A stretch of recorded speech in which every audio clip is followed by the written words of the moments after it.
Hi guys and welcome back to the channel Deepak Yadav Education. Welcome to the daily Hindu news and editorial analysis of 20th of November 2021. तो guys आज है तारीख 20 नवंबर 2021 और है Saturday. देखेंगे आज का the Hindu complete newspaper. The Hindu complete newspaper को एनालाइज करेंगे, बट लेक्चर में आगे बढ़ने से पहले अगर आप लोगों को ये कंप्लीट न्यूज़पेपर का पीडीएफ चाहिए तो क्या करना है, सबसे पहले डाउनलोड करना है टेलीग्राम और फिर जाकर सर्च बॉक्स में टाइप करना है Deepak Yadav education. As you can see guys आप लोगों को ये वाला चैनल मिल जाएगा, इस पर क्लिक करना और जाकर इस चैनल को ज्वाइन कर लेना। देखो अगर आप लोगों को इस तरीके से ये चैनल नहीं मिलता है तो नीचे डिस्क्रिप्शन बॉक्स में आप सभी लोगों को टेलीग्राम का लिंक दिया गया है, वो लिंक इसी चैनल का है। जैसे आप उस पर क्लिक करोगे ऑटोमेटिकली ये चैनल ओपन हो जाएगा, इसको जाकर ज्वाइन कर लेना। नाउ ज्वाइन करने से फायदा क्या होगा, यहाँ पर आपको डेली बेसिस पर द हिंदू न्यूज़पेपर मिल जाता है, डेली करंट अफेयर के वीडियो का पीडीएफ मिल जाता है, डेली बहुत सारे डिजिटल नोट्स मिल जाते हैं और ये सारी चीज़ें मिलती हैं बिल्कुल फ्री में, तो जाकर इसको ज़रूर ज्वाइन करना। नाउ बढ़ते हैं आगे, और आगे बढ़ने से पहले हमेशा की तरह हम लोग अपने लेक्चर को एक मैप के क्वेश्चन के साथ स्टार्ट करेंगे। तो आज आप सभी लोगों को मैप में जाकर देखना है जवाड़ी हिल्स को कहाँ पर है ये एग्जैक्टली लोकेटेड, अच्छे से मैप में देखना है। देन उसके बाद आकर नीचे कमेंट सेक्शन में टाइप करना, जिससे कि आप लोग इसको लंबे समय तक याद रख पाओगे। साथ ही साथ एक क्वेश्चन सॉल्व करेंगे जो कि यूपीएससी प्रीवियस ईयर साल 2010 के प्रीलिम्स में पूछा गया था। डेली बेसिस पर हम लोग यहाँ पर एक प्रीवियस ईयर क्वेश्चन को भी सॉल्व कर रहे हैं। क्वेश्चन क्या है, which one of the following can come across if one travels through straight of Malacca. जब आप लोग स्ट्रेट ऑफ मलक्का के थ्रू ट्रैवल करते हो, वहां से जाते हो, तो कौन सी कंट्री रास्ते में पड़ती है, ये यहाँ पे आपसे क्वेश्चन पूछा गया है। अगर हम बात करें स्ट्रेट ऑफ मलक्का की, तो जैसे यहाँ पर इंडिया का मैप है नीचे की साइड से, तो इधर आपको बहुत सारी ईस्टर्न कंट्रीज देखने को मिलेंगी और इसी जगह पर किन्हीं दो कंट्री के बीच में ये स्ट्रेट ऑफ मलक्का आपको देखने को मिल जाता है। तो इन्हीं दो कंट्री में से एक कंट्री का नाम आपको ऑप्शन में प्रेजेंट दिया हुआ है। तो यहाँ पर आपको आंसर बताना है कि आप स्ट्रेट ऑफ मलक्का से जब गुजरोगे तो कौन सी कंट्री रास्ते में पड़ने वाली है। तो यहां पर ए ऑप्शन है बाली, बी ब्रुनेई, सी जावा या फिर डी सिंगापुर। सही आंसर नीचे कमेंट सेक्शन में दो, बहुत सारे लोगों को पता होगा। इनफैक्ट आज मॉर्निंग में ही हम लोगों ने डेली करंट अफेयर वाले वीडियो में इसका डिस्कशन किया था। मैंने आप लोग को स्ट्रेट ऑफ मलक्का के बारे में पढ़ाया था, स्ट्रेट ऑफ हॉर्मूज के बारे में पढ़ाया था, आप लोग को इसके बारे में मालूम होगा। बाय द वे इसका जो करेक्ट आंसर है मैंने आप लोग को नीचे भी प्रोवाइड करवा दिया है, प्लस टेलीग्राम पर भी दे दिया है, तो वहां से भी आप लोग जाकर इसको देख सकते हो।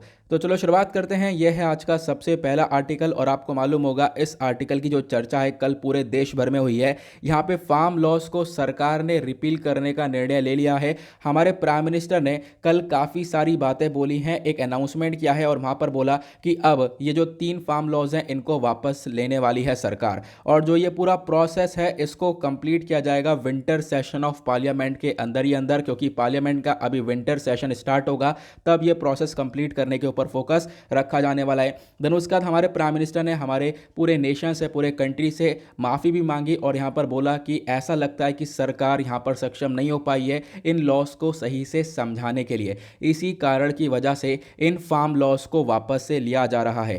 देन उसके बाद यहाँ पर ये जो पिक्चर आप लोग देख रहे हो, इस पिक्चर के अंदर बहुत सारा बैकग्राउंड कवर किया गया है। पिछले साल जब फार्म लॉस को लागू किया गया था, उन फार्म बिल से लेकर अभी तक की सारी कहानी यहाँ पर टाइमलाइंस के अकॉर्डिंग प्रोवाइड की गई है। तो एक अच्छा सा पिक्चर है जिसको आप लोग अपने पास स्टोर करके रख सकते हो, कि मतलब चीज़ों को थोड़ा सा याद रखने के लिए।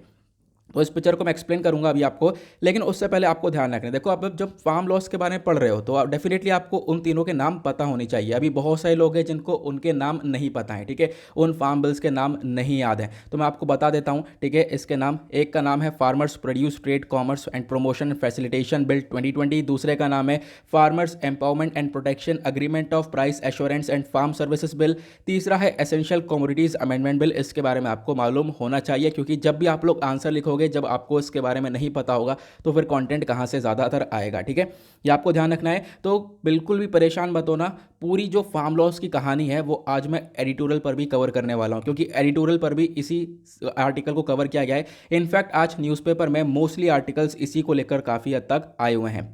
अब यहाँ पर जो पिक्चर है इसके अंदर, यहाँ पर कुछ चीज़ें बताई गई हैं, जैसे कि आप देख पाओगे, बताया इन्होंने कहानी शुरू कहाँ से होती है, 15 से लेकर 22 सितंबर के बीच में, साल 2020 की बात है, मतलब पिछले साल की हम लोग बात कर रहे हैं। जो 3 फार्म बिल्स हैं इनको पास किया जाता है लोकसभा के अंदर, राज्यसभा के अंदर एक वॉइस वोट के थ्रू। देन उसके बाद यहाँ पर 25 सितंबर को हमारे किसान भाई सब डिसाइड करते हैं कि नहीं, यहाँ पर ये जो फार्म लॉज हैं ये फार्मर्स को नुकसान पहुँचाएंगे। देन उसके बाद क्या होता है, ये प्रोटेस्ट के लिए यहाँ पर डिसीजन लेते हैं और देन उसके बाद यहाँ पर प्रोटेस्ट करने के लिए पूरे देश भर से फार्मर्स उतरते हैं। इसी प्रकार से प्रोटेस्ट जारी रहता है आगे तक। आप देख पाओगे इनफैक्ट 1 साल से ज़्यादा हो चुका है, अभी तक बहुत ज़्यादा प्रोटेस्ट चल रहा था इन फार्म लॉस के रिगार्डिंग में। ठीक है, फिर उसके बाद यहाँ पर आप देख पाओगे बहुत सारी चीज़ें देखने को मिली हैं। 3 दिसंबर की बात है, 3 दिसंबर में सरकार ने डिसाइड किया कि हम लोग पहले क्या करते हैं, बातचीत करते हैं किसान भाइयों के साथ कि हम लोग क्या क्या काम कर सकते हैं इन फार्म लॉस के रिगार्डिंग, कुछ चेंज कर सकते हैं, कुछ बदलाव कर सकते हैं। लेकिन यहाँ पर इन चीज़ों को फार्मर्स ने एक्सेप्ट नहीं किया। इसी प्रकार से कहानी आगे बढ़ती रही। देन उसके बाद जो भारत किसान यूनियन है वो सुप्रीम कोर्ट में पहुंचा 11 दिसंबर को, और यहाँ पर ये चैलेंज किया इन तीनों एग्रीकल्चरल लॉस को। देन उसके बाद 12 जनवरी 2021 में सुप्रीम कोर्ट ने यहाँ पर बोला कि जी बिल्कुल हम लोग यहाँ पर क्या करने वाले हैं, एक कमेटी रखेंगे, 4 मेंबर की कमेटी जो है आगे के प्रोसेस को देखने वाली है। तो ये कहानी चली रही थी। उसके बाद 26 जनवरी आ जाता है, और 26 जनवरी में आपको पता ही होगा कितना बड़ा वायलेंस क्रिएट होता है, जहाँ पर जो ट्रैक्टर परेड हो रही होती है और उसी ट्रैक्टर परेड के दौरान जो हमारे प्रोटेस्टर्स होते हैं एक तरीके से उनकी लड़ाई हो जाती है, वो क्लैश कर जाते हैं पुलिस वालों के साथ में। ये भी यहाँ पर एक बहुत बड़ा इंसिडेंट क्रिएट होता है। देन उसके बाद यहाँ पर आप कह सकते हो फिर जनवरी 29 का समय आता है, जहाँ पर गवर्नमेंट बोलती है कि हम लोग क्या करेंगे, यहाँ पर लॉ को सस्पेंड करने वाले हैं 1 साल के लिए या 1 डेढ़ साल के लिए हम लोग लॉ को सस्पेंड कर देंगे। लॉ लागू नहीं हो रहा है, ठीक है, तो टेंशन नहीं लेने की बात है। लेकिन तब भी यहाँ पर फार्मर्स इन चीज़ को रिजेक्ट करते हैं और आगे ये कहानी चलती रहती है। फिर 22 अक्टूबर की तारीख आती है, और 22 अक्टूबर में आपको मालूम होगा अभी हमने डिस्कशन ही किया था कि सुप्रीम कोर्ट ये बोलता है कि देखो फार्मर्स के पास राइट टू प्रोटेस्ट का हक है, वो प्रोटेस्ट कर सकते हैं, लेकिन आपको प्रोटेस्ट करते हुए ध्यान ये रखना है कि पब्लिक को परेशानी ना हो, प्लस पब्लिक जो चीज़ें हैं उसको डैमेज ना हो, ये आप लोग को ध्यान रखना है। और आपको मालूम होगा इसके ऊपर हमने काफ़ी सारी चीज़ें कवर करी भी हैं। इनफैक्ट आप कह सकते हो पिछले साल से सारी चीज़ें हम लोग कवर करते हुए आ रहे हैं, क्योंकि ये सारी चीज़ें कहीं ना कहीं फ्रंट पेज पर बता दी जाती हैं। आई होप आपको ये अच्छे से क्लियर हो चुका है पूरा आर्टिकल। देखो आर्टिकल में से कुछ भी ऐसा नहीं है कि एग्जाम में कुछ पूछ लिया जाए, लेकिन जो फार्म लॉज हैं ये अपने आप में बहुत इंपॉर्टेंट हो चुके हैं। यहाँ पर आपसे इनके रिगार्डिंग बहुत सारी चीज़ें पूछी जा सकती हैं। अब क्या है, आपको फार्म लॉस के नाम पता है, इनके प्रोज पता है, इनके कॉन्स पता है कि इनके क्या मतलब एडवांटेजेस है, डिसएडवांटेजेस है, तो आप चीज़ों को अच्छे से एनालाइज करके लिख पाओगे। तो वो सारी चीज़ें मैं आपको एडिटोरियल पर भी कवर करवाऊंगा। यहाँ पर कुछ फ़ायदा नहीं है कवर करने से, तो आगे हम लोग कवर करेंगे। बाकी जितनी भी इंपॉर्टेंट चीज़ थी इस आर्टिकल के अंदर वो हमने कवर कर ली है। आगे बढ़ेंगे अगले आर्टिकल पर। तो सेम पेज पर एक छोटा सा आर्टिकल है, अगेन एक और इंपॉर्टेंट आर्टिकल है। यहाँ पर बात की गई है नेशनल एजुकेशन पॉलिसी के बारे में। जी हाँ, वही वाली जो कि पिछले साल लॉन्च करी गई थी। और यहाँ पर ये आर्टिकल हमारा जीएस पेपर 2 एजुकेशन के पर्सपेक्टिव से इंपॉर्टेंट हो जाएगा। यहाँ पे बोला गया नेशनल एजुकेशन पॉलिसी के बाद में लाने के बाद में जो ओडिशा है वो बिल्कुल तैयार हो चुका है, प्रिपेयर हो चुका है कि अब ये लोग क्या करने वाले हैं, ट्राइबल लैंग्वेज के अंदर बहुत सारे बच्चों को, छोटे बच्चों को पढ़ाया जाएगा, उन लैंग्वेजेस के अंदर चीज़ों को सिखाया जाएगा। और लगभग यहाँ पर इसको लेकर ओडिशा ने एक प्रोजेक्ट को भी लॉन्च कर दिया है। उस प्रोजेक्ट का नाम है समाधि, ठीक है, ये आपको ध्यान रखना है। देन उसके बाद इस प्रोजेक्ट के अंदर काफ़ी कुछ करने वाले हैं। प्लस यहाँ पर जो ओडिशा सरकार है यहाँ पर ये कह रहे हैं कि हम लोग 3000 टीचर्स को रेडी कर चुके हैं, 3000 टीचर्स रेडी हो चुके हैं जो कि यहाँ पर लर्निंग प्रदान करेंगे, लर्निंग प्रोवाइड करवाएंगे लगभग 21 लैंग्वेजेस के अंदर। तो 21 लैंग्वेजेस का यहाँ पर इस्तेमाल करा जाएगा। लगभग 2 लाख आदिवासी बच्चों को पढ़ाया जाएगा, इन चिल्ड्रंस को यहाँ पर पढ़ाया जाएगा इन 21 लैंग्वेजेस के अंदर। क्योंकि आपको ओडिशा के अंदर बहुत सारी ट्राइबल कम्युनिटीज़ देखने को मिलती है, तो वो उन ट्राइबल कम्युनिटीज़ की आप देख पाओगे अलग अलग उनके खुद के डायलेक्ट्स हैं, उनकी लैंग्वेजेस हैं, उनकी स्पोकन लैंग्वेजेस हैं। तो यहाँ पर अब इसी के ऊपर काम कर रहा है ओडिशा, इसी को लेकर ये आर्टिकल पब्लिश किया गया। तो जो न्यू एजुकेशन पॉलिसी है बेसिकली इसने एक तरीके से जोर दिया है कि यहाँ पर क्या करा जा सके, हम लोग मदर टंग का ज़्यादा इस्तेमाल कर सकें। यानी कि जो छोटे बच्चे हैं, खासकर जो प्राइमरी क्लास के बच्चे होते हैं, यहाँ पर उनको मदर टंग में ही पढ़ाया जाएगा, जो उनकी खुद की भाषा है, लोकल लैंग्वेज है, उसके अंदर ही पढ़ाया जाएगा। और ये चीज़ें हमारे नेशनल एजुकेशन पॉलिसी के अंदर मैंशन है। आपको मालूम होगा काफ़ी बार इस पॉलिसी के बारे में आप लोगों को बताया है, डोंट वरी, अभी आपको मैं थोड़ा सा और ओवरव्यू दे दूंगा इसके बारे में।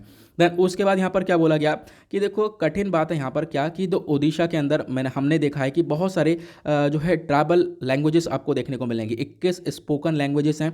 और वो जो 21 भाषा है ना, इसको भी अलग अलग डायलेक्ट्स के अंदर डिवाइड कर रखा है, लगभग 74 डायलेक्ट्स हैं। तो इसी वजह से जो ये टास्क है ये बहुत ज़्यादा कठिन हो जाता है, ऑनरस हो जाता है, ठीक है, कठिन हो जाता है यहाँ पर आप कह सकते हो। तो इसी वजह से यहाँ पर, लेकिन कोई बात नहीं, क्या है आराम से यहाँ पर उड़ीसा सरकार चीज़ों को इम्प्लीमेंट कर पा रही है, क्योंकि यहाँ पर सहयोग मिल रहा है हर चीज़ का।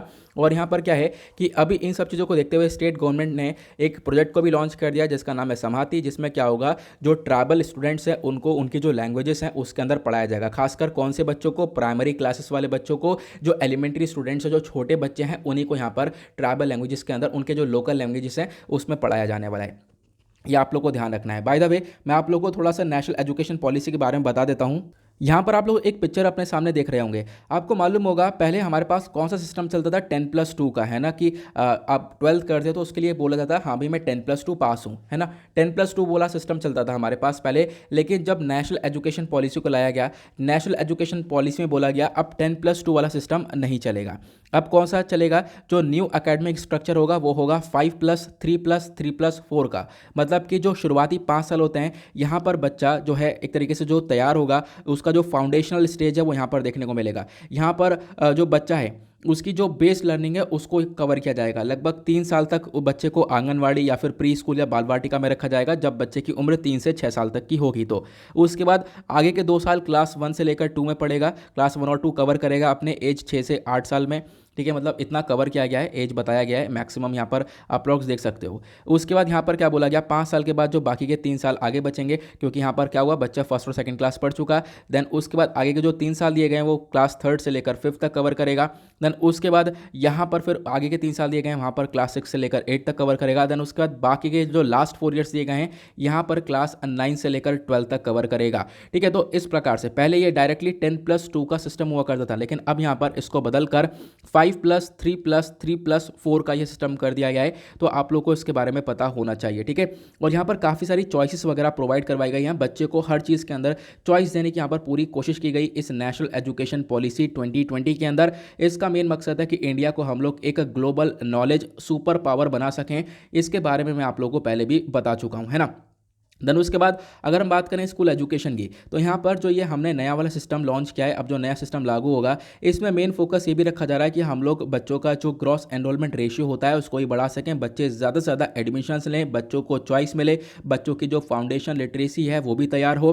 ठीक है, प्लस आगे तक हम बच्चा काम कर सके, प्लस बच्चों को एक तरीके से काफ़ी हद तक चॉइसेस में भी यहाँ पर रखा है, जैसे मैंने आप लोग को बताया। और उसके बाद इस पॉलिसी की एक खास बात यह है कि लगभग जो ग्रेड 5 होता है, ग्रेड 5 तक बच्चे को पढ़ाया जाएगा उसकी खुद की मदर टंग में, रीजनल लैंग्वेज में, जो भी उसकी कोई भी लोकल भाषा है ना, ठीक है, उसी भाषा में 5वें ग्रेड तक उसको पढ़ाया जाएगा। इस पॉलिसी में ये भी मेंशन्ड है। ठीक है, मैं आपको सारी चीज़ें बता रहा हूँ जो कि मैंने अभी आप लोगों को लिखित में भी प्रोवाइड करवाई हैं। ठीक है, तो ये आपको ध्यान रखना है, इसको नोट डाउन भी कर सकते हो। और प्लस यहाँ पर बच्चों के ऊपर कोई भी अलग से जो लैंग्वेज है वो इम्पोज करने की कोशिश नहीं की जाएगी। ग्रेड 5 तक तो उसको अपनी खुद की लोकल लैंग्वेज में पढ़ाया जाएगा।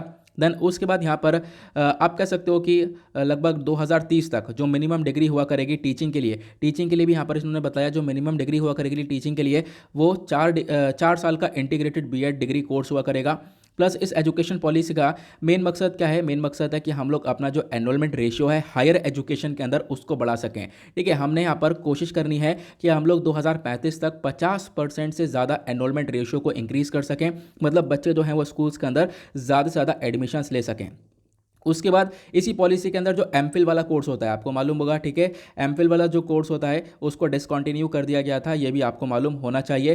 देन उसके बाद और ज़्यादा कुछ नहीं है, एक हाई एजुकेशन कमीशन जो high education commission of India होगा उसको सेटअप करेंगे हम लोग। एक अम्ब्रेला बॉडी होगी जो कि आगे की चीज़ों को इम्प्लीमेंट करेगा, ये भी मैंने आप लोग को ऑलरेडी बता रखा है। तो इसके बारे में आप लोग को चीज़ें क्लियर होनी चाहिए कि नेशनल एजुकेशन पॉलिसी क्या है। मैंने आपको अभी सिर्फ और सिर्फ एक छोटा सा ओवरव्यू दिया, ठीक है, इसमें बहुत सारी चीज़ें और भी हैं, मैंने टेलीग्राम पर प्रोवाइड करवा दी है, वहाँ से आप लोग देख सकते हो। ठीक है, फिलहाल यहाँ पर जितनी इंपॉर्टेंट चीज़ें थी वो मैंने यहाँ पर आप लोगों को बता दी है।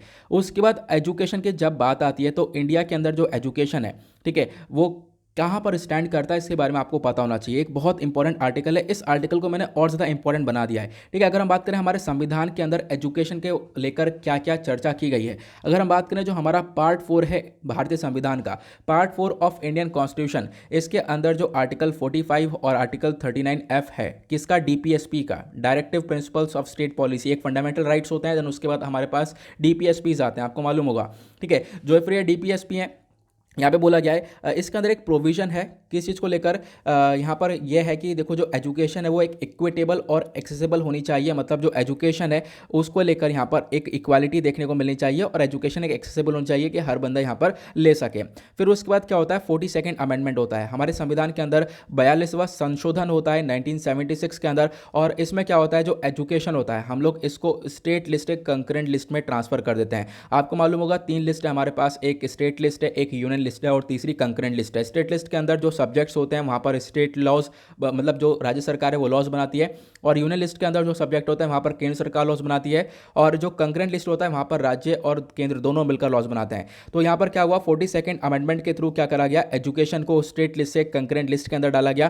देन उसके बाद यहाँ पर आज के टाइम पर जो भी एजुकेशनल पॉलिसीज़ हैं जो कि हमारी सरकार आज के टाइम पर प्रोवाइड करवा रही है, इन सब चीज़ों को देखते हुए सरकार क्या करेगी, एक ब्रॉड डायरेक्शन दे रही है और स्टेट गवर्नमेंट्स आज के टाइम पर उसको फॉलो करती हुई नजर आती हैं। देन उसके बाद क्या होता है, फिर एक और अमेंडमेंट होता है, 86th अमेंडमेंट होता है 2002 के अंदर, और इसमें बोला गया कि एजुकेशन एक एनफोर्सेबल राइट है अंडर आर्टिकल 21A। अब यहाँ पर आप देख पाओगे इसको एक एनफोर्सेबल राइट बना दिया जाता है 86th अमेंडमेंट में। लेकिन उसके बाद राइट टू एजुकेशन का मेन मकसद यहाँ पर क्या था, 2009 के अंदर आरटी एक्ट लाया गया, राइट टू एजुकेशन एक्ट लाया गया, और इसका मेन मकसद था कि जो प्राइमरी एजुकेशन होता है वो बच्चों को मिलना ही चाहिए। ठीक है, अब आप कह सकते हो यहाँ पर जो बच्चा है जिसकी उम्र 6 से 14 साल के आसपास की है उसको एजुकेशन तो मिलनी चाहिए, स्टार्टिंग एजुकेशन तो इनफैक्ट उसके पास होनी चाहिए। तो इस वजह से उन बच्चों को दिया गया एक फंडामेंटल राइट। देन उस फंडामेंटल राइट के साथ साथ कुछ रिजर्वेशन प्रोवाइड किया गया, 25% का रिजर्वेशन दिया गया कुछ डिसएडवांटेज सेक्शन वाले लोगों को, कि जो काफ़ी हद तक पीछे हैं, काफ़ी हद तक डिसएडवांटेज है किसी रीजंस की वजह से, तो उनको हम लोग थोड़ा सा आगे लेकर आ सकें।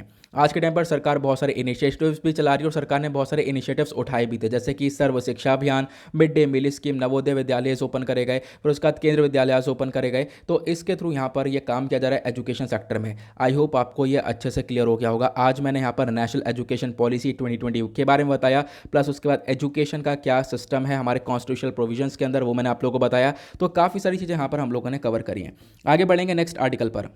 उसके बाद एक छोटा सा आर्टिकल यहाँ पर आता है इंडिजीनियस चॉपर, और यहाँ पर इंडिजीनियस का मतलब ये है कि हमारे कंट्री के थ्रू बनाया हुआ। तो चॉपर यहाँ पर कुछ हेलीकॉप्टर्स है, लाइट कॉम्बैट हेलीकॉप्टर्स हैं, तो ये चॉपर हो गए, ड्रोन्स हो गए, इन सबको हैंड ओवर कर दिया गया है हमारे आर्मी को। तो अभी ये सब कुछ काम किया गया एक राष्ट्रीय रक्षा समर्पण पर्व के थ्रू। ये जो पर्व है, ये जो इवेंट है, ये झांसी के अंदर मनाया गया, और फ्राइडे में ये सब कुछ इवेंट चल ही रहा था। उसी दौरान हमारे प्राइम मिनिस्टर मोदी जी ने काफ़ी सारी बातें बोली हैं। इन्होंने यहाँ पर बोला जो एडमिशन है गर्ल्स का वो भी स्टार्ट हो चुका है, कहाँ पर, सैनिक स्कूल्स के अंदर। ठीक है, अब यहाँ पर वो स्टार्ट हो जाएगा, और यहाँ पर हम लोग क्या करेंगे, गर्ल्स को आगे रिस्पॉन्सिबिलिटी देने वाले हैं डिफेंस सेक्टर की, सिक्योरिटी की। जैसे मैंने आपको कल भी पढ़ाया था इसके बारे में कि जो गर्ल्स हैं उनको एक तरीके से आर्म्ड फोर्सेस के अंदर हम लोग काफ़ी हद तक आगे लेकर आ रहे हैं। इन सब चीज़ों के दौरान इसी इवेंट में हमारे प्राइम मिनिस्टर ने क्या करा, इंडिजीनियस बिल्ट लाइट कॉम्बैट जो हेलीकॉप्टर्स होते हैं वो हमारे एयरफोर्स को दिया है, और उसके बाद 2 छोटे छोटे ड्रोन्स यहाँ पर प्रोवाइड करवाए गए हैं हमारी इंडियन आर्मी को,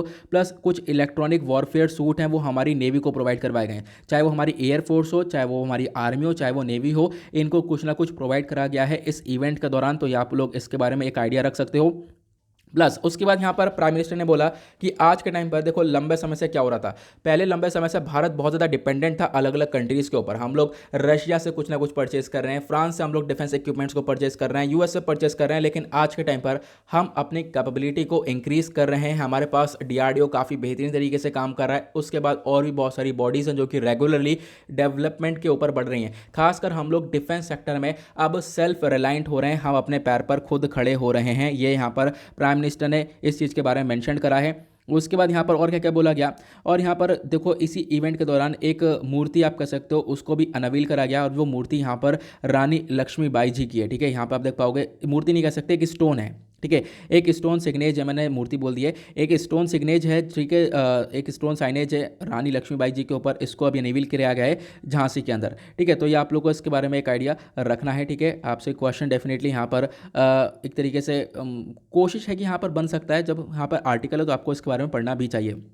अब यहाँ पर क्या है, जो हेलीकॉप्टर्स है, हाँ हेलीकॉप्टर्स के बारे में आपको ध्यान रखना है। जो ये लाइट कॉम्बैट हेलीकॉप्टर्स हैं ये दिए गए हमारे एयरफोर्स को, और ये जो हेलीकॉप्टर्स है बेसिकली इसको किसने डिज़ाइन किया है, इसको डिज़ाइन और डेवलप किया है हिंदुस्तान एरोनॉटिक्स लिमिटेड ने। हमारे कंट्री की खुद की बॉडी है, और यहाँ पर 5 से लेकर 8 टन का ये क्लास कॉम्बैट हेलीकॉप्टर है, जो कि यहाँ पर सिर्फ केवल अटैक ही नहीं कर सकता, इसके पास और भी बहुत सारे फीचर्स हैं। दुनिया का एक ऐसा हेलीकॉप्टर है जो कि 5000 मीटर की ऊंचाई पर उड़ सकता है, तो अपने आप में बहुत इंपॉर्टेंट है। प्लस बहुत सारे वेपन्स लगे पड़े हैं, फ्यूल लोड का सिस्टम दिया गया है, प्लस ये क्या करेगा, हमारी इंडियन एयरफोर्स की और आर्मी की जो पावर्स है हाई ऑल्टीट्यूड एरियाज़ पर, ऊंचाई पर बढ़ाने वाला है, ऐसा बताया गया। ठीक है, तो ये चीज़ें यहाँ पर आप लोग देख पाओगे। और फिर उसके बाद तो वही चीज़ें बताई गई जो कि मैंने अभी आप लोगों को बता दिया कि हमारी नेवी को भी कुछ ना कुछ प्रोवाइड किया गया।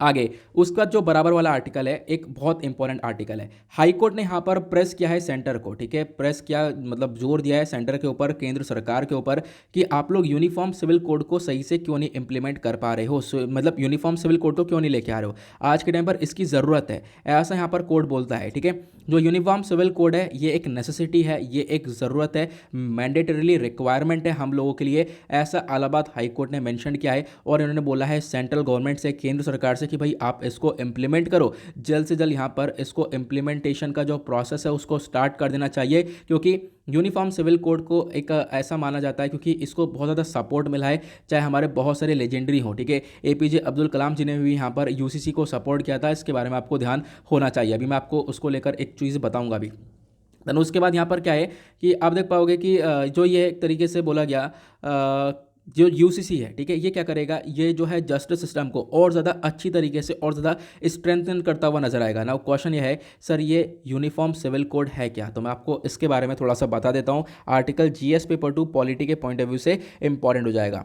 हमारे सिलेबस में बहुत सारे टॉपिक्स आते हैं, वहीं से आप लोग इसको रिलेट कर सकते हो। यूनिफॉर्म सिविल कोड यहाँ पर एक तरीके से आप कह सकते हो, एक ही यहाँ पर लॉ ये देखने को मिलेगा जो कि क्या करेगा, यूनिफॉर्म सिविल कोड एक ऐसा है जो कि हम लोग को एक कानून प्रोवाइड करवाएगा पूरे देश के लिए, सिर्फ और सिर्फ एक कानून प्रोवाइड करवाएगा जिसको हम लोग बोल रहे हैं यूनिफॉर्म। ठीक है, अब वो कानून किस चीज़ के लिए हो सकता है, देखो आज के टाइम पर क्या होता है, आज के टाइम पर अगर शादी को लेकर कोई मतलब कोई मैटर हो गया, पर्सनल मैटर हो गया शादी को लेकर, डिवोर्स को लेकर, प्रॉपर्टीज़ को लेकर, एडॉप्शन को लेकर, तो क्या होता है, हर एक रिलीजन के अंदर खुद के अलग अलग लॉज हैं। मुस्लिम लॉ अलग है, हिंदू लॉ अलग है। ठीक है, मतलब हर एक कम्युनिटी का अलग अलग लॉ देखने को मिलेगा, चाहे वो शादी का हो, चाहे वो डाइवोर्स का हो, चाहे वो इनहेरिटेंस का हो, चाहे वो एडॉप्शन का हो।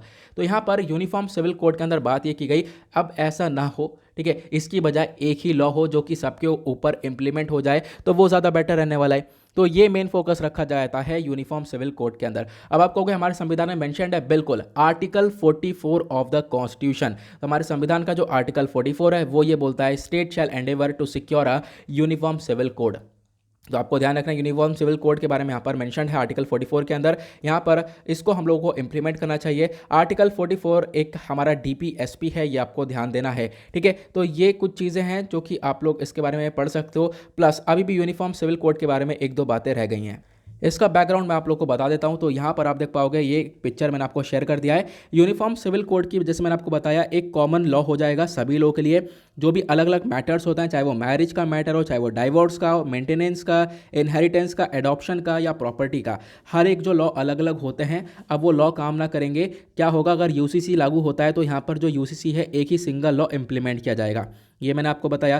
देन इसकी जो शुरुआत है ना, इसकी शुरुआत काफ़ी लंबे समय पहले से हो चुकी थी। एक शाह बानो वाला केस हुआ था, आपको मालूम होगा, जहाँ पर कुछ मेंटेनेंस प्रोवाइड करवाने की बात की गई थी, ट्रिपल तलाक के थ्रू यहाँ पर तलाक हो चुका था उस केस के अंदर। ठीक है, तो क्या हुआ था, वहाँ पर कुछ मेंटेनेंस वगैरह प्रोवाइड करवाने की बातचीत की गई थी, तो उसी के दौरान यहाँ पर यूनिफॉर्म सिविल कोड की मुद्दा भी उठा था। ठीक है, कभी उस केस के बारे में भी काफ़ी डिटेल में डिस्कस करेंगे। अभी फिलहाल जो आर्टिकल में इसके बारे में हम चर्चा करते हैं। तो क्या हुआ, यूनिफॉर्म सिविल कोड की अगर हम बात करें, इसकी टाइमलाइन काफ़ी शुरू से ही स्टार्ट हो चुकी है। 1954 से 1956 में फिर आप देख पाओगे अलग अलग इंसिडेंट होते रहे हैं जहां पर बार बार मुद्दा उठा है कि हाँ भाई यूनिफॉर्म सिविल कोड होना चाहिए। लेकिन मेन मुद्दा कहाँ से उठा, जब राजीव गांधी जी की यहाँ पर गवर्नमेंट ने क्या करा, एक तरीके से इनका जो लॉ था शाह बानो केस के अंदर, ये थोड़ा सा बढ़ गया था, यहाँ पर डिफरेंस थोड़ा सा बढ़ गया था सिविल राइट्स के अंदर। तो क्या हुआ, इसी वजह से यहाँ पर बोला गया एक यूनिफॉर्म सिविल कोड होना चाहिए। देन उसके बाद हमारे जो प्रेसिडेंट डॉक्टर अब्दुल कलाम जी हैं, इन्होंने भी यूनिफॉर्म सिविल कोड को सपोर्ट किया था 2003 के अंदर। ठीक है, फिर सुप्रीम कोर्ट ने भी यहाँ पे बोला कि हाँ भाई बिल्कुल ज़रूरत है हम लोग को इस प्रकार के लॉ की। तो ये कुछ इसका बैकग्राउंड है, इसके बारे में भी आप लोग एक आइडिया रख सकते हो। आई होप आपको इस लॉ के बारे में तो क्लियर हो ही गया है कि ये लॉ का मेन मकसद क्या होता है। आगे बढ़ेंगे, एक आर्टिकल हमने यहाँ पर ये वाला भी देखना है।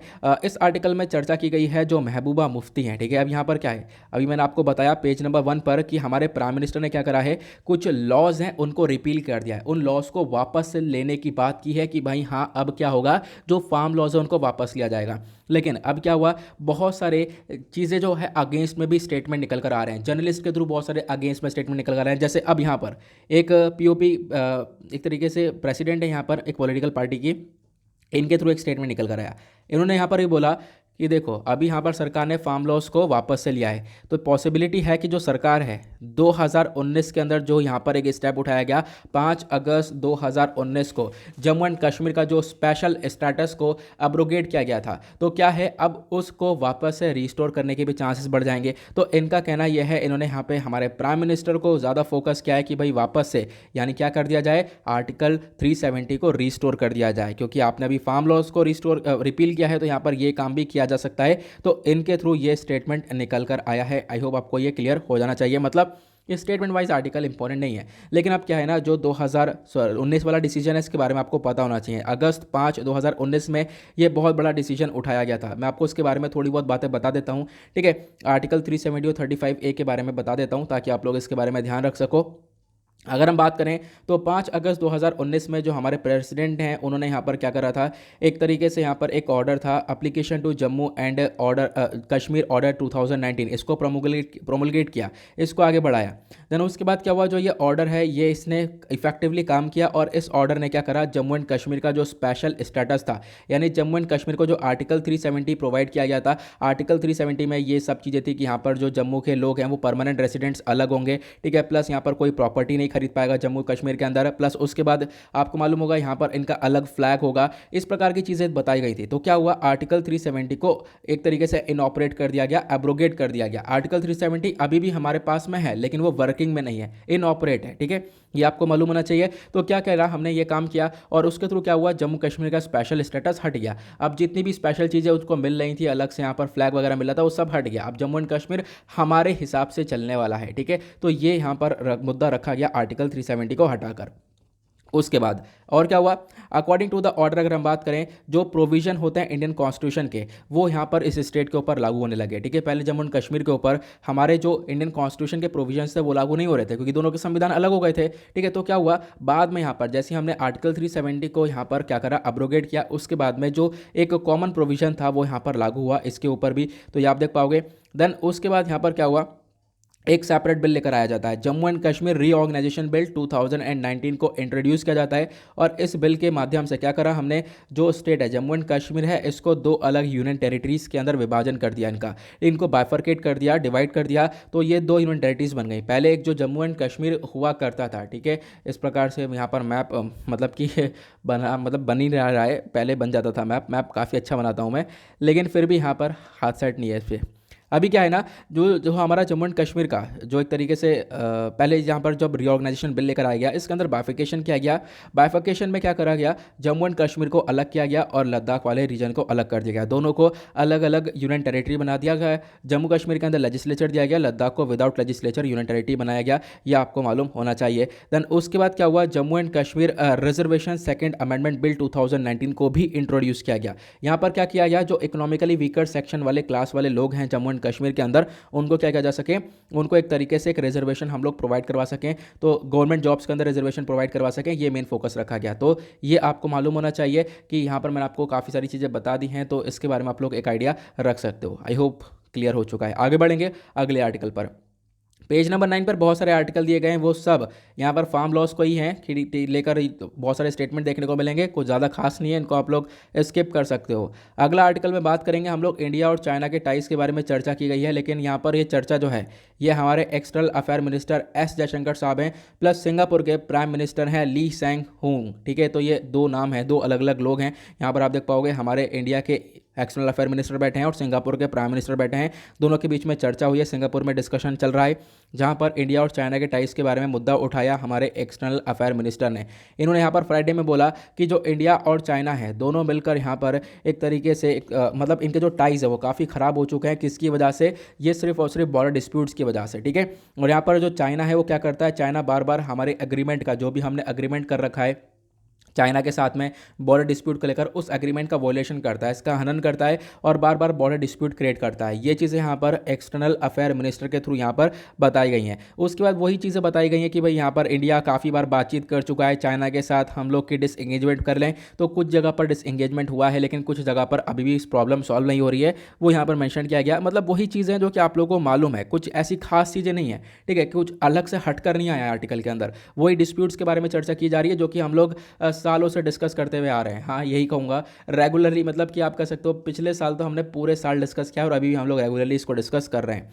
उसके बाद यहाँ पर जैसे मैंने आपको बताया, जो बातचीत है इंडिया और सिंगापुर के बीच में हो रही थी, उसी बीच में यहाँ पर यह मुद्दा भी उठाया गया था। लेकिन इंडिया और सिंगापुर के बीच में क्या बातचीत हुई, तो इंडिया और सिंगापुर ने मिलकर फोकस रखा है कि जो अपने टाइज हैं, ठीक है, उनको थोड़ा सा इंप्रूव किया जाएगा, अपने रिलेशंस को और ज़्यादा इंप्रूव करने वाले हैं, ऐसा यहाँ पर स्टेटमेंट दिया गया है इस आर्टिकल के अंदर। उसके बाद यहाँ पे क्या है, पेंडेमिक के बाद में जो रिलेशंस है उसके ऊपर और फोकस रखने वाले हैं, ये भी आप देख पाओगे। हमारे जयशंकर साहब ने बोला है ये 3 दिन के विजिट पर आपको देखने को मिलेंगे, कहाँ पर, सिंगापुर के अंदर। वहीं पर इन्होंने काफ़ी सारे जो मिनिस्टर्स हैं उनके साथ बातचीत करी है इन्होंने, ठीक है, काफ़ी सारे लोगों के साथ यहाँ पर उन्होंने बातचीत वगैरह करी है। और जो सिंगापुर के फाइनेंस मिनिस्टर हैं लॉरेंस रोंग, इनके साथ भी यहाँ पर डिस्कशन किया और डिस्कशन करते हुए बोला कि देखो पॉसिबिलिटी है कि दोनों कंट्रीज़ के जो रिलेशन है इंडिया सिंगापुर के वो काफ़ी अच्छे होते हुए चले जाएंगे। प्लस उसके बाद यहाँ पर इन्होंने इंगेज किया है कि दोनों के रिलेशंस को हम लोग मेंटेन करने के ऊपर फोकस रखेंगे, दोनों कंट्रीज़ के बीच में जो कोऑपरेशन है, सिक्योरिटी कोऑपरेशन है, उसको भी इंक्रीज़ किया जाएगा। तो ये कुछ चीज़ें यहाँ पर इस आर्टिकल में मैंशन की गई हैं। आगे बढ़ेंगे अगले आर्टिकल पर, और क्या है इंपॉर्टेंट। तो उसके बाद एक छोटा सा आर्टिकल आपको यहाँ पर ये वाला देखने को मिलेगा। आपको मालूम होगा कल एक आर्टिकल फ्रंट पेज पर आया था जहाँ पर मुझसे एक छोटी सी मिस्टेक हो गई थी। वहाँ पर एक एक्विटल लिखा था, मैंने उस एक्विटल को कॉन्विक्ट के अंदर कॉन्विक्ट के पॉइंट ऑफ व्यू से पढ़ा दिया था, ठीक है। तो उसको भी मैं क्लियर करूंगा। वो आर्टिकल भी आज एडिटोरियल पर आया है। खास बात यह है कि वो आर्टिकल भी एडिटोरियल पर आ चुका है, तो आज आपको वो जो मैंने कल मिस्टेक करी थी वो क्लियर हो जाएगी, ठीक है। तो यहाँ पर फिलहाल ये आर्टिकल थोड़ा सा हटकर है। इस आर्टिकल में क्या बात की गई, जो बॉम्बे हाई कोर्ट है इसने क्वाश किया, क्वाश यहाँ पर आप कह सकते हो खारिज कर दिया है कॉन्विक्शन को। एक व्यक्ति है, एक व्यक्ति के ऊपर केस दर्ज किया गया पोक्सो एक्ट के अंदर में, पोक्सो केस के अंदर में। तो उस व्यक्ति के ऊपर यहाँ पर जब केस पहुँचा कोर्ट के अंदर, तो यहाँ पर कोर्ट ने क्या करा, उसको एक तरीके से जो भी यहाँ पर उसके ऊपर इल्ज़ाम लगे थे, कॉन्विक्ट पाया गया था, उस कॉन्विक्शन को खारिज कर दिया गया, ठीक है, उसको रिलीज कर दिया गया, आप एक तरीके से आप कह सकते हो। यहाँ पर क्या हुआ था मैं आपको समझाता हूँ। एक इंसिडेंट हुआ था जहाँ पर एक 4 साल का विक्टिम है, ठीक है। अब 4 साल का विक्टिम यहाँ पर बताया है और बोला गया, हाई कोर्ट ने बोला कि जो वो 4 साल का बच्चा है उससे यहाँ पर अभी उसकी मेंटेलिटी, एक मैच्योरिटी उतनी डेवलप नहीं हुई है, वो खुद यहाँ पर चीज़ों को सही से बता नहीं पा रहा है, माइंड में चीज़ों को कलेक्ट नहीं कर पा रहा है अच्छे से चीज़ों को, यहाँ पर यह बताया गया। तो इसी वजह से यहाँ पर क्या हुआ, जो भी एक तरीके से दोषी है उसको, मतलब दोषी कह रहे वो, जिसके खिलाफ में जो चार्ज करा गया है यहाँ पर, जो केस लगाया गया है, उसको यहाँ पर हम लोग कॉन्विक्ट साबित नहीं कर सकते हैं। फिर उसके बाद यहाँ पर आप देख पाओगे जो सिंगल बेंच है यहाँ पर ये पूरा केस देख रही थी। जो आदमी जिसके खिलाफ में चार्जेस लगे थे उसका नाम है लक्ष्मण वर्मा, ठीक है। ये इसके खिलाफ में यहाँ पर ये चार्जेस लगे थे और कौन सा एक्ट के अंदर लगे थे, वो था पोक्सो एक्ट। क्योंकि बच्चों के रिगार्डिंग अगर कोई भी सेक्सुअल ऑफेंस होता है उसको टैकल करने के लिए हमारे पास पोक्सो एक्ट है। पोक्सो की फुल फॉर्म क्या है तो आपको इसके बारे में पता होना चाहिए, protection of children from sexual offence act. इस एक्ट को 2012 के अंदर हम लोग लेकर आए थे। हाई कोर्ट ने यहाँ पर इस पूरे केस को देखते हुए बोला कि हम लोग 4 साल के जो बच्चा है इसके बातों पर रिलायबल एक तरीके से नहीं हो सकते हैं। लेकिन यहाँ पर बच्चे के जो घर वाले हैं वो क्या बोलते हैं कि जो बच्चा है, ठीक है, एक तरीके से जो ये लक्ष्मण वर्मा जो आदमी है, ठीक है, ये यहाँ पर कहीं पेंट वगैरह कर रहा था नेबरहुड में। तो यहाँ पर क्या हुआ कि उस जो बच्चा है, बच्चे ने अपने पेरेंट्स को बताया, बच्चा अपने घर पर आया, अपने पेरेंट्स को ये बताया कि इस आदमी के थ्रू यहाँ पर क्या करा गया, उस बच्चे को गोदी में बैठाया गया, प्लस उसके प्राइवेट पार्ट्स पर हाथ लगाए गए। ऐसा यहाँ पर वो बच्चा बताता है अपने पेरेंट्स को, ये चीज़ें यहाँ पर बयां करता है। तो यहाँ पर जो कोर्ट है, कोर्ट ये बोलता है कि देखो हम लोग यहाँ पर क्या है, ये जो कोर्ट बोलता है कि देखो हम लोग यहाँ पर इन चीज़ों के ऊपर थोड़ा सा एक तरीके से रिलायबल नहीं हो सकता, क्योंकि यहाँ पर बच्चे का जो स्टेटमेंट है वो चीज़ों को सही से रिकलेक्ट नहीं कर पा रहा है। उसकी जो इंटेलेक्चुअल कैपेसिटी है ना, वो अपने आप में थोड़ी सी अभी यहाँ पर डेवलप नहीं हुई है, ठीक है। उसकी जो मैच्योरिटी है वो यहाँ पर डेवलप नहीं हुई है, तो हम लोग चीज़ों को थोड़ा सा रिलायबल नहीं कर सकते हैं। ये आप लोग को ध्यान रखना है। जैसे मैंने आपको बताया था, जो मैं बच्चा कह रहा हूँ ये गर्ल ही है, ठीक है, इसके बारे में आपको ध्यान रखना है। तो 11 मई 2017 का ये पूरा का पूरा इंसिडेंट, आप समझ सकते हो कितना लंबा इंसिडेंट ये देखने को मिला है। और जो गर्ल है उसने कंप्लेंट करा था अपने मदर से कि यहाँ पर उसके प्राइवेट पार्ट्स में पेन हो रहा है, और उसने यहाँ पर बताया कि जो एक आदमी है वर्मा, उसके थ्रू यहाँ पर क्या करा गया था, उस बच्ची को गोदी में बैठाया गया था और उसको टच किया गया था इनअप्रोप्रिएटली। ये यहाँ पर चीज़ें निकल कर आई हैं, तो आपको इसके बारे में ध्यान होना चाहिए। देन उसका दिया केस मैंने आपको समझा दिया। केस समझाने के पीछे का रीज़न है कि आप लोग पोक्सो एक्ट को समझ सको, ठीक है। अब ये पोक्सो एक्ट क्या है मैं आप लोग को इसके बारे में बता देता हूँ। Protection of children from sexual offence act, इस एक्ट को लाया गया था साल 2012 के अंदर। इसका मेन काम है बच्चों को सेक्शुअल एजॉल्ट के अगेंस्ट में बचाना, ठीक है। देन उसके बाद यहाँ पर क्या है, देखो आजकल क्या होता है, अगर बच्चों के खिलाफ यहाँ पर ये सेक्शुअल ऑफेंस बढ़ता है तो इससे बच्चों का जो हेल्थ है, physical health, intellectual capability, social development, ये सब काफ़ी बुरी तरह से अफेक्ट होता है। तो ये एक्ट डिफाइन करता है, चाहे वो किसी भी प्रकार का सेक्सुअल अब्यूज़ हो, ठीक है, कोई भी एजॉल्ट हो, कोई सेक्सुअल हरासमेंट हो, चाहे कोई पोर्नोग्राफी हो, सभी के रिगार्डिंग यहाँ पर क्या होगा, ये एक्ट काम करेगा, ऐसा यहाँ पर बताया गया है। और इस एक्ट के अंदर बोला गया है कोई भी केस अगर इस एक्ट के अंदर में आता है तो उसको 1 साल के अंदर चार्ज किया जाएगा। लेकिन आज के टाइम पर होता क्या है, 1 साल के अंदर केस सॉल्व नहीं हो पाता। जैसे आपने कठुआ रेप केस आपने देखा होगा, तो वहाँ पर भी क्या हुआ, ये जो केस है पूरा लगभग 16 महीने लग गए। हालांकि यहाँ पर इस एक्ट के अंदर बोला गया कि हम लोग 1 साल के अंदर सॉल्व करेंगे। तो ये चीज़ें कहीं ना कहीं थोड़ा बहुत यहाँ पर फ्लॉज भी इस चीज़ के अंदर देखने को मिल जाते हैं। आगे बढ़ेंगे नेक्स्ट आर्टिकल पर। तो अगला आर्टिकल पेज नंबर 11 पर आएंगे, दैट इज वर्ल्ड सेक्शन, देखेंगे दुनियादारी में क्या चल रहा है। यहाँ पर एक आर्टिकल है, इंडिया ने फंड किया है, पैसा दिया है Jaffna cultural centre await inauguration को। अभी मतलब इनाग्रेशन होने वाला है अभी। क्या है, एक जाफना कल्चरल सेंटर, ये कहाँ पर है, ये है श्रीलंका के अंदर। तो एक कल्चरल सेंटर को बनाया गया है, इसके अंदर पैसा जो लगा है यहाँ पर, जो इंडिया ने लगभग $11 मिलियन यहाँ पर प्रोवाइड करवाए गए हैं इस पूरे सेंटर में। कुछ इस प्रकार से सेंटर नज़र आ रहा है, बहुत अच्छी तरीके से यहाँ पर सेंटर को बनाया गया है। 11 फ्लोर का ये सेंटर है, जिसके अंदर एक ऑडिटोरियम भी है जिसमें 600 लोग बैठ सकते हैं, एक कॉन्फ्रेंस हॉल है, डिजिटल लाइब्रेरी वगैरह भी आपको यहाँ पर पास में देखने को मिल जाएगी, जिसमें इंडिया ने काफ़ी कुछ पैसा लगाया है। और जो श्रीलंका है उसको एक तरीके से उसका जो कल्चरल हेरिटेज है उसको एक तरीके से प्रोटेक्ट करने की यहाँ पर कोशिश की है। अब आप इससे कहोगे आर्टिकल क्यों इंपॉर्टेंट है, तो आर्टिकल में जहाँ पर भी आपने इंडिया श्रीलंका के रिलेशन से लिख रखे होंगे उसमें आप लोग एक पॉइंट बस ये ऐड कर सकते हो। इसमें ज़्यादा कुछ नहीं है पढ़ने के लिए, एक पॉइंट यहाँ पर ऐड कर सकते हो जहाँ पर भी आपने अपने रिलेशंस को मेंटेन किया होगा, ठीक है, जहाँ पर भी आपने रिलेशंस के रिगार्डिंग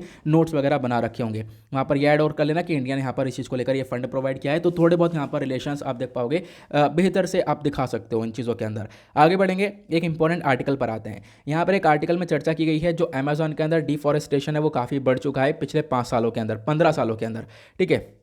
मतलब जो अमेजोन के अंदर, अमेजोन क्या है, ये कोई अमेजोन वो वाला नहीं है, ठीक है, एक ई कॉमर्स प्लेटफॉर्म नहीं है, ये यहाँ पर जंगल की बात हो रही है। ब्राज़ील के अंदर आपको ये अमेजोन के जंगल देखने को मिलेंगे, वहाँ पर डिफॉरेस्टेशन काफ़ी बढ़ चुका है। डिफॉरेस्टेशन मतलब पेड़ की कटाई इतनी ज़्यादा बड़ी है। और अमेजोन अपने आप में एक ऐसे जंगल है जो कि बोला जाता है कि अमेजोन के जो जंगल हैं वो भारत के लिए लंग्स हैं, ठीक है, हम लोग को ऑक्सीजन बहुत सारी प्रोवाइड करवाते हैं, लेकिन यहाँ पर इन्हीं लंग्स को डैमेज कर रहे हो। भारत के लिए कह रहा हूँ, सॉरी, दुनिया के लिए लंग्स हैं, तो इन्हीं लंग्स को आप डैमेज कर रहे हो अगर आप लोग इस प्रकार की एक्टिविटीज़ दिखा रहे हो। तो यहाँ पर हाल ही में काफ़ी बुरे इंसिडेंट देखने को मिला। आपको मालूम होगा पिछले साल, उससे पिछले साल लगातार अमेजॉन फॉरेस्ट काफ़ी चर्चा में रहे हैं। यहाँ पर कभी आग लगा दी गई है, कभी यहाँ पर आप कह सकते हो कि पेड़ की कटाई हो चुकी है एग्रीकल्चर एक्टिविटीज़ को बढ़ाने के लिए। तो इसके बारे में यहाँ पर मेंशन किया गया। नाउ अमेजन फॉरेस्ट के बारे में आप लोगों को 2-4 बातें बता देता हूँ जो कि बहुत बहुत बहुत इंपॉर्टेंट है, ठीक है। सबसे पहली बात आपको मैप में देखना है। देखो यहाँ पर कुछ मैंने ये पीपीटीज़ तैयार करी थी लगभग कब, जुलाई के टाइम पर, मतलब इसी साल जुलाई के महीने में यहाँ पर मैंने कुछ पीपीटीज़ वगैरह इसको प्रिपेयर करी थी। तो यहाँ पर उसी को लेकर यहाँ पर ये पीपीटीज़ मेरे पास ऑलरेडी रखी हुई थी, लेकिन कोई बात नहीं, यहाँ पर अब जो पीपीटीज़ रखी हुई थी तो इसको हम लोग वापस से देखते हैं। अब यहाँ पर क्या है, अमेजॉन फॉरेस्ट के बारे में अगर आप लोगों को अच्छे से देखना है, सबसे पहले आप देख पाओगे यहाँ पर ये है हमारा महान भारत। इंडिया के कंपैरिजन में ये साउथ अमेरिका वाला रीजन हो गया। साउथ अमेरिका में आप देख पाओगे ये वाला जो रीजन है ये कौन सा है, ये ब्राज़ील वाला रीजन है। यहीं पर आपको अमेजन के ये जंगल देखने को मिलते हैं। अब अमेजन का जो जंगल है वो खाली ब्राज़ील के अंदर नहीं है, बहुत सारे एरियाज़ में अलग अलग परसेंट तक कवर होता है। जैसे अगर हम बात करें, बोलीविया के अंदर 64% आता है, ब्राज़ील के अंदर 83% आता है, कोलंबिया के अंदर 85% आता है। मतलब बहुत सारी जगह पर ये जंगल आता है। फॉरेस्ट कवर जो है यहाँ पर अलग अलग कंट्रीज़ के अंदर ये कवर होता हुआ नजर आता है। ये सारी कंट्रीज़ आप देख पाओगे इसके आसपास ये देखने को मिलती हैं। यहाँ पर कोलंबिया, वेनेजुएला, गुयाना, इक्वाडोर, सारी कंट्रीज़ यहाँ पर देखने को मिलेंगी। तो ये जंगल हैं कि काफ़ी सारी कंट्रीज़ में फैले हुए हैं, सिर्फ और सिर्फ ब्राज़ील के अंदर नहीं है। उसके बाद इस अमेजन के जंगल के बारे में बात करें तो ये जो अमेजन फॉरेस्ट होता है ये है इक्वेटोरियल रेन फॉरेस्ट। ये आपको ध्यान रखना है। इक्वेटोरियल रेन फॉरेस्ट का मतलब ये है कि आप इक्वेटर पर आपको देखने को मिलता है, ठीक है। ये अपनी इक्वेटर वाली लाइन है, यहाँ पर आपको ये फॉरेस्ट देखने को मिलता है। और इस प्रकार के जो रेन फॉरेस्ट हैं ये आपको लगभग आप देख पाओगे थोड़े बहुत ही हैं। एक तो यहाँ पर अमेजन वाला हो गया, उसके बाद एक फॉरेस्ट कॉन्गो के अंदर है, उसका एक है इंडोनेशिया के अंदर। ये तीनों इक्वेटर पर है, तो इसके बारे में आपको ध्यान रखना है। ये कुछ बातें अमेजन के रिगार्डिंग हो चुकी हैं। आगे बढ़ेंगे, अब डायरेक्टली चलेंगे हम लोग एडिटोरियल पर, क्योंकि बिजनेस सेक्शन पर कोई भी हमारे आज के लिए कोई ऐसा इंपॉर्टेंट आर्टिकल नहीं है, ठीक है। और ऑब्वियसली हम लोग यहाँ पर काफ़ी सारे इंपॉर्टेंट आर्टिकल को डिस्कस कर रहे हैं, तो कोई इंपॉर्टेंट आर्टिकल नहीं है बिजनेस सेक्शन पर। डायरेक्टली चलेंगे एडिटोरियल्स पर। तो आज दो एडिटोरियल हैं। सबसे पहला एडिटोरियल बात करता है फार्म लॉस को अभी जो रिपील करा गया है उसके बारे में। ठीक है, अब इससे क्या नुकसान हुआ है, मतलब कि रिपील करने से नुकसान नहीं हुआ है, जब रिपील नहीं हुआ था उससे यहाँ पर क्या नुकसान हुआ है उसके बारे में यहाँ पर ऑथर ने समझाया है। उसके बाद एक आर्टिकल आपको ये वाला देखने को मिलेगा जिसके बारे में कल मैंने डिस्कशन किया था। पहले हम लोग इसी आर्टिकल को डिस्कस करते हैं। देखो अभी पोक्सो एक्ट के बारे में चर्चा की गई है। पोक्सो एक्ट के बारे में मैंने अभी आप लोग को तुरंत ही सारी चीज़ें समझाई गई हैं, लेकिन आपको मालूम होगा कल न्यूज़पेपर में फर्स्ट पेज पर ये वाला आर्टिकल आया था। ठीक है, जिसको हमने थोड़ा सा मैंने ये जो एक्विटल वाला पूरा कॉन्सेप्ट है ना, मैंने ये जो एक्विट वाला है इसको मैंने कॉन्वेट के तौर पर समझा दिया था। कभी कभी हो जाता है यार, टंग स्लिप हो जाती है, तो इसके लिए मैंने मैंने बहुत सारे कमेंट्स भी आए थे, बिल्कुल सही आए थे। तो यहाँ पर क्या हुआ था देखो मैं आपको बताता हूँ। सुप्रीम कोर्ट ने एक स्टेटमेंट दिया था, जो सेक्सुअल इंटेंट है not skin to skin contact. अब इसको लेकर क्या हुआ है मैं आपको समझाता हूँ। देखो हुआ क्या था, थर्सडे में सुप्रीम कोर्ट ने क्या करा, बॉम्बे हाई कोर्ट के डिसीजन को क्वाश किया। क्वाश मतलब यहाँ पर उसके डिसीजन को खारिज कर दिया, क्योंकि बॉम्बे हाई कोर्ट ने यहाँ पर क्या करा था, एक व्यक्ति को छोड़ दिया था, उसको माफ़ कर दिया था, आप कह सकते हो उसको एक्विट कर दिया। अब वो जो व्यक्ति है उसके ऊपर चार्जेस लगे थे पोक्सो एक्ट के, protection of children from sexual offence act, जिसके बारे में अभी थोड़ी देर पहले मैंने आपको डिटेल में समझाया था। तो इसके चार्जेस यहाँ पर उस व्यक्ति के ऊपर लगे थे।